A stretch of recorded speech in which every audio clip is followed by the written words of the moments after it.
வருகின்ற கூலிக்கும் ஒரு குழந்தை பிறந்திருந்தால் எவ்வளவு நச்சு சிந்தனை இருக்குமோ, எவ்வளவு நயவகிஞ்ச சிந்தனை இருக்குமோ, அதன் ஒட்டு உருவம்தான் கடந்த 10 ஆண்டு காலம் நீங்கள் தேர்ந்தெடுத்து 3 முறைக்கு அமைச்சராக இருந்த உதயகுமார் என்பதை இங்கு நான் தெரிவித்துக் கொள்ள கடமைப்பட்டிருக்கிறேன்.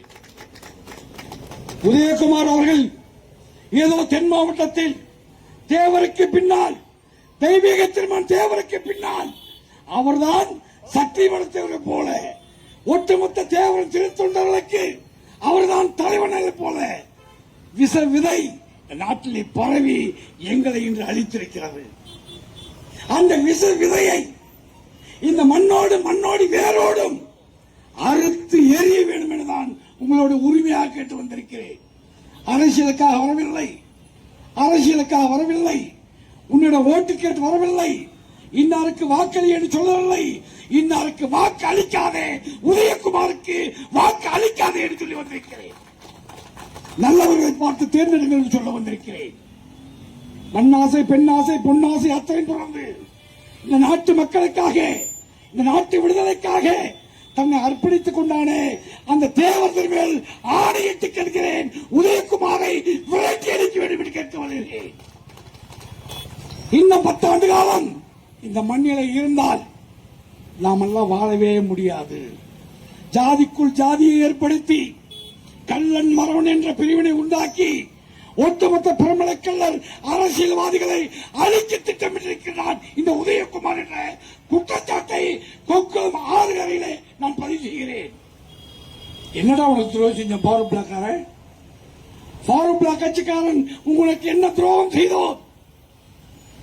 ஃபாரூக் பிளாக் கட்சிக்காரன் முருகனுக்கு கொடுக்கணும் அந்த கதரோட காட்சி கொடுத்துருக்க சண்டாளையா. என்னடா ஃபாரூக் பிளாக் கட்சி உங்களை தூக்கி சென்றதால், உங்களுக்காக உழைப்ப சிந்தியதால், உங்களுக்காக எங்கள் தியாகத்தை இழந்ததால், எங்களுடைய கௌரவத்தை இழந்ததால் ஏண்டா இப்படி பண்ணீங்க? உதயகுமார் உனக்கு என்ன துரோகம் செய்தோம்?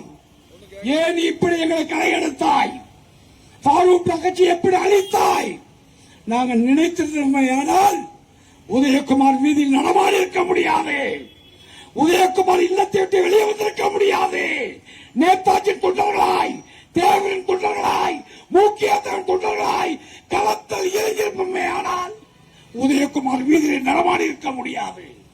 ஆனால் ஜனநாயக சக்தியாக இந்த மக்களிடத்தில் கொண்டு செல்ல வேண்டும் என்பதற்காக, இந்த மக்களை புரிய வைக்க வேண்டும் என்பதற்காக, என் சொந்த பந்தங்கள் தெரிய வேண்டும் என்பதற்காக, இந்த இளைஞர்கள் தெரிய வேண்டும் என்பதற்காக, தாய்மார்கள் தெரிய வேண்டும் என்பதற்காக வீதியில் நின்று கத்திக் கொண்டிருக்கின்றோம். நாங்கள் இது நடப்பது அன்புக்குரியவர்களே, பெரியவர்களே, தேர்தல் அல்ல. ஃபாரூக் கட்சிக்கும், வங்கத்தை சிங்கம் நேதாஜியுடைய தொண்டர்களுக்கும், முக்கிய தொண்டர்களுக்கும் நடக்கின்ற போர். இந்த போரில் வீழ்த்தப்பட வேண்டிய தீய சக்தி உதயகுமார்.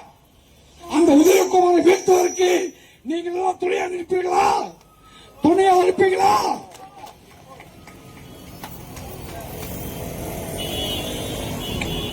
நீங்க இந்த 10 ஆண்டு காலமா பார்த்திருக்க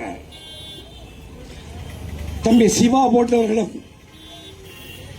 மாப்பிள்ள கபி காசிம் அவர்களுடன், தமிழர் விஜயனிடம், தமிழனுடன் அவனோடு இருக்கின்ற அத்தனை உறவினருக்கு சொல்லுவேன், இந்த மண்ணை பிச்சைக்காரனாக்கி விட்டீர்களா என்று சொல்லுவேன். ஒரு சேலையை கொடுப்பது, ஒரு சோட்டப்பா கொடுப்பது, ஒரு டிஃபன் பாக்ஸ் கொடுப்பது, ஒரு வாளி கொடுப்பது என்று என்னுடைய சகோதரிகளை, என்னுடைய மாமன் மாடுகளை, என்னுடைய உறவுகளை கொட்டு வீதியில வரிசையாக நின்று பிச்சை போடுகிறாயே பாவம். அதை கொண்டு வேலை நிற்கிறான், ரத்த கண்ணீர் வடித்து சென்றிருக்கேன். நான் இதுக்கு சாட்சி வேற அல்ல, சிவா சாட்சி, கபி காசி சாட்சி, தமிழன் சாட்சி, விஜயன் சாட்சி. அந்த அதிமுக நிர்வாகிடம் சொல்லியிருக்கிறேன், உங்களுடைய பிச்சைக்காரத்தனத்தை வேற எங்காவது கொண்டு செல்லுங்கள், இந்த மக்களிடம் செய்ய வேண்டாம் என்று சொல்லுவேன். அப்படி இந்த மக்களிடம் அருமைக்குரிய தம்பி சொன்னான் ஆனந்த், அந்த சேலை சகோதரிகளே, நீங்க இருக்கிற வீட்டில் போய் சொல்லிருங்க, அந்த சீலை அவர் கொடுத்த சேலை எல்லாம் காசி, ராமேஸ்வரம், பாபநாசம், கொடுமுடி போல புண்ணிய தீர்த்தங்களிலே ஆடையினை கலந்துவிட்டு பாவத்தை செய்கின்ற துணிகள் என்பதை ஞாபகத்துக்கு கொண்டு வரேன்.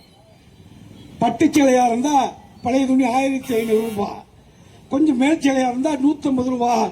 அன்புக்குரியவர்களே, இவர் கொடுத்த சீலையை உங்களுக்கு சந்தேகம் இருந்தால் உங்களை இணையதளத்தில் போட்டு பாருங்க. பழைய துணியை மறுமொழி செலுத்தி விற்பனை செய்கிறார் சொல்லி ஒரு துணி, ஒரு சேலை 20 ரூபாய் வருது. 20 ரூபாய் வருது.